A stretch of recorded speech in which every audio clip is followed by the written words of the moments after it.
Quase 2 semanas após a eleição, São Paulo teve uma mudança entre os deputados federais eleitos para a próxima legislatura, após uma decisão do TRE paulista. Por essa razão, vamos conversar agora com o deputado federal Pablo Marçal do PROS, a quem agradecemos demais pela participação. Deputado, agora sim, seja muito bem-vindo. Boa noite, obrigado pelo convite. Parabéns ao TRE de São Paulo, que a justiça fez justiça, né? Então, a gente já sabia disso. Quem tem voto dorme em paz. Eu tinha certeza que isso ia acontecer. E aqui eu quero dar boa noite também para a Fabi, para todos que estão assistindo. E quero declarar que esses quase 250 mil votos, né, que foram depositados em mim, vai valer um duplo mandato, porque o Paulo Teixeira é um deputado, né, que estava buscando a reeleição, estava lá escrito como eleito. Ele, com a minha entrada aí de novo no quadro, o deputado Paulo Teixeira do PT perdeu a cadeira dele, ele que queria liberar drogas, ele que é um cara contra a fé cristã. Eu comemoro já duplamente essa vaga minha, e só vai acontecer a festa no dia 30, quando a gente elegeu o presidente Bolsonaro. Pois é, agora, deputado, eu fico imaginando a satisfação do senhor em ler o seu nome ali na lista de deputados federais eleitos pelo estado de São Paulo. Mas para a nossa audiência compreender um pouco desse imbróglio que envolveu a sua candidatura e também essa disputa em primeiro turno, quais tinham sido os problemas identificados na documentação do senhor na candidatura? Só explique rapidamente para a gente prosseguir com a entrevista. Eu fiz uma substituição no último dia, já que o TSE barrou a minha candidatura à presidência da República. Prazo era dia 12 de setembro, então não tinha mais para onde correr com a candidatura, cancelaram a de presidente.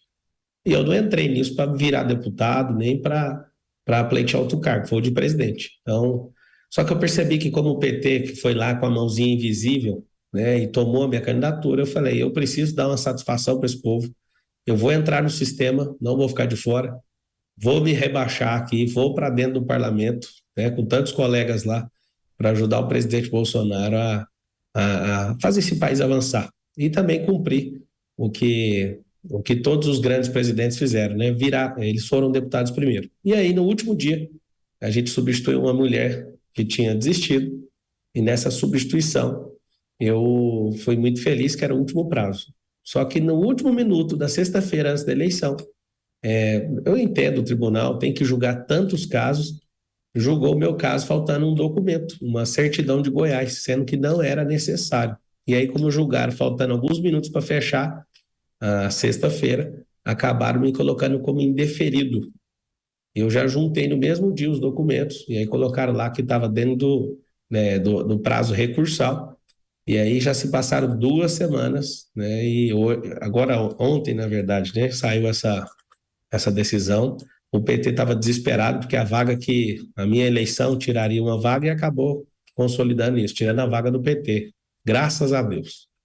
Pois é, agora, deputado, o senhor já declarou aqui nessa entrevista, mas eu me lembro que o senhor declarou apoio a Jair Bolsonaro já no primeiro turno, mas o partido do senhor, o PROS, decidiu apoiar Lula. Como vai ficar essa situação? O senhor pretende mudar de partido? Há tratativas com outras siglas? O senhor deve continuar no PROS? Que tipo de entendimento existe dentro da sigla? Quando eu entrei no PROS, não tinha nada de PT lá, né? Mas no dia que eu virei candidato a presidente, no dia 31 de julho, na mesma noite, uma decisão judicial cassou a minha candidatura ali de forma irregular. Inclusive, o procurador-geral eleitoral falou que era válido, e mesmo assim a justiça ignorou e atropelou isso. Mas tudo bem. O PROS está aliançado com o PT, eu não tenho nenhuma ligação com o PT, nunca terei. Eu sou trabalhador, sou empreendedor, eu amo as riquezas desse país, eu amo esse povo, então nós nunca andaremos juntos. Como o partido não bateu a cláusula de barreira, e também está fazendo uma fusão com Solidariedade, nos próximas horas ou nos próximos dias eu vou anunciar aí meu próximo partido, mas confesso que eu estou 100% focado na eleição do Bolsonaro, então nem estou em negociação, mas já tem sim em mente alguns partidos para disputar a Câmara, né, a presidência da Câmara dos Deputados, para mostrar aí o que eu vim fazer na política. Deputado federal eleito Pablo Marçal, agora seguimos com a pergunta da comentarista Fabiana Barroso. Boa noite, Pablo, parabéns aí pela conquista de ser um deputado aqui por São Paulo, e eu acompanhei, eu vi que você fez uma live com o presidente Bolsonaro e outros influenciadores aqui da direita, justamente já tendendo a definir as eleições agora, que precisa de voto a voto, a gente sabe, né, sendo bem realista, que é isso mesmo, tem que buscar o voto. A gente também tem acompanhado excesso de judicialização e uma baixaria e uma falta de propositura aí da candidatura, de ambas candidaturas, mas justamente porque esse ambiente não tem deixado. Você acha que nesses próximos 15 dias esse tom vai diminuir ou esse tom vai aumentar? E se ele for aumentar, qual seria o papel importante, então, desses influenciadores que você convocou? Primeiro, a ação que a gente desenvolveu junto com o presidente Bolsonaro tem cadastrados 326 mil influenciadores de micro, médio e grande número de seguidores. Um raio de quase 90 milhões de pessoas, com os dados cruzados que a gente tem aqui. Então, assim, foi um negócio astronômico, né? Nenhum outro político tem isso. O presidente tem a sua própria força, né? Que foi simplesmente usando a imagem dele, e a gente está treinando absolutamente essas pessoas. O tom dessa campanha é um tom de desespero, porque nunca houve, na história do Brasil, uma disputa entre um presidente e um ex-presidente. Isso nunca aconteceu. Depois vocês podem olhar aí. E a gente está disputando a eleição com alguém que não quer só o poder, quer só o dinheiro, quer uma ideologia, e que essa ideologia roube o Brasil para continuar sendo implementada e sustentada aqui na América Latina. Então, assim, disputar contra o PT não é fácil. Eles construíram uma máquina de mentira. E eu fico vendo na judicialização aí, na questão das fake news que eles tanto falam, o Lula teve 42 decisões favoráveis para tirar coisas que o Bolsonaro fala que é verdade. Eu estou acompanhando de perto, porque eu estou envolvido aí na campanha, e o Bolsonaro conseguiu tirar 6 do PT. É muito interessante o que está acontecendo, porque se o povo continuar dormindo do jeito que está, nós vamos entregar esse país para uma quadrilha altamente organizada. Para quem não tem memória boa aí, esse pessoal teve mais de 240 mandados de prisão contra todos eles, um esquema assim nunca visto antes. Tende a piorar, a gente está vendo tanta gente fazendo maldade aí com o nome do presidente. O presidente, sim, é uma das pessoas mais injustiçadas desse país, e agora é a hora dos injustiçados, dos que se sentiram lesados pelo PT, tantos anos roubando esse povo, se juntar e dar mais um voto de confiança para o Bolsonaro. Mas a tendência é que é uma eleição nova, a gente nunca viu esse tipo de eleição. Vai todo mundo por tudo ou nada, tenho certeza disso. E vai vencer quem colocar mais pressão. Deputado, eu queria pedir para o senhor fazer uma reflexão sobre os resultados do primeiro turno, especialmente no Legislativo Federal.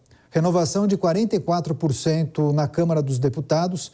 Muitos partidos de direita, centro-direita, conseguiram aumentar suas bancadas. Só o PL, partido de Jair Bolsonaro, elegeu 99 deputados. O que esperar dessa próxima legislatura? Já dá para falar em prioridades?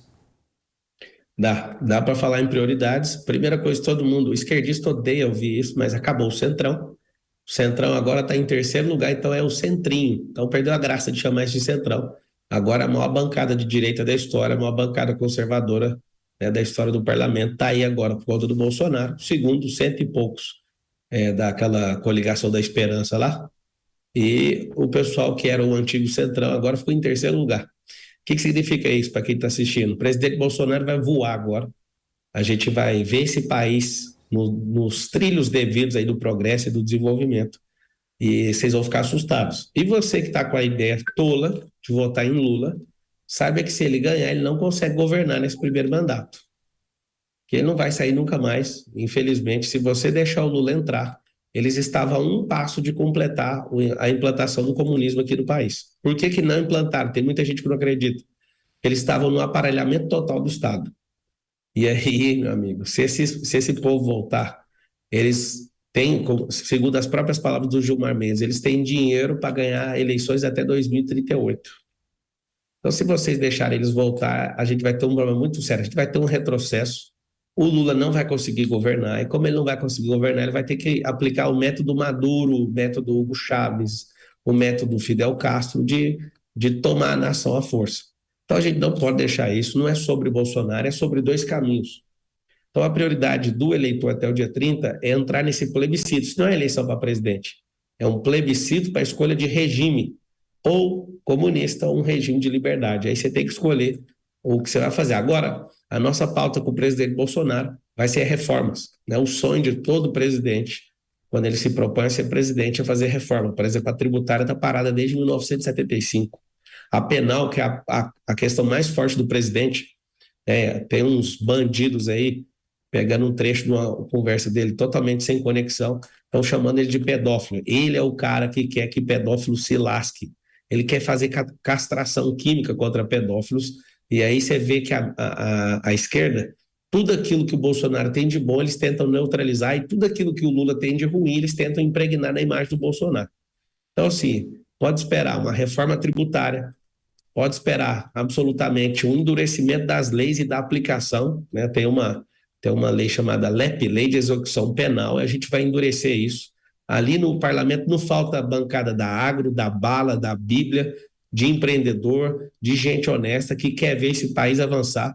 E quem é simpatizante do Lula, né, que fique esperando, tá? No dia 30, a alegria vai ser nas casas, nas ruas, nas igrejas e não nos presídios. Pode esperar muito isso. Endurecimento de leis, flexibilização, né, dessa carga tributária. O presidente Bolsonaro foi o primeiro presidente da história do Brasil que deu conta de baixar imposto. Contrário de quem é esquerdista, comunista e maluco, que para o plano dele funcionar, ele tem que continuar pondo companheirada para dentro do Estado e aumentar cada vez mais os impostos. Agora mais uma questão de Fabiana Barroso. Aproveitando aqui a sua primeira declaração, eu sei que ainda está em suspense qual partido que você vai, qual vai ser a definição do futuro, mas eu entendi bem, ou você já falou de tentar aí a presidência da Câmara, e se isso vai se realizar no sentido, então, de ajudar essa agenda reformista, é isso mesmo? Sim, eu sou um reformista, eu sou alguém disruptivo, eu quero fazer isso. Hoje eu falei com o Valdemar, beijão pro Valdemar aí, que é o presidente do PL, e ele estava me falando sobre eu ser o 100º deputado do PL. Para mim poderia ser uma honra. Eu estou consultando aí, falei com ministros, alguns ministros também. Tem 3 partidos em mente. Já vou deixar no ar aqui o PL, né, que é do presidente Bolsonaro, e do Valdemar Costa Neto, alguém que eu tenho respeito, me instruiu bastante aqui nessa virada aí para deputado. Mas os outros 2 eu vou mencionar depois que passar a campanha. Talvez eu tome a decisão antes, mas a minha prioridade de verdade agora não é nem presidência de nada, nem mandato, nem comemorar a vitória que eu tive no TRE. Não comemorei mesmo. Eu já sabia que isso iria acontecer aqui no estado de São Paulo. Mas o que eu quero de verdade é ver o Bolsonaro presidente. Eu não quero deixar aqueles ladrões, aquela quadrilha voltar para dentro do Palácio do Planalto. É isso, deputado federal eleito Pablo Marçal, muito obrigado pela participação aqui no Jornal Jovem Pan. Volte mais vezes e tenha um bom fim de semana. Obrigado a todos da Jovem Pan. Lá no Instagram, Pablo Marçal 1. Vou abrir uma caixa de perguntas lá da Jovem Pan e vocês entrem lá que eu vou responder as perguntas. Um beijo. Boa noite, deputado.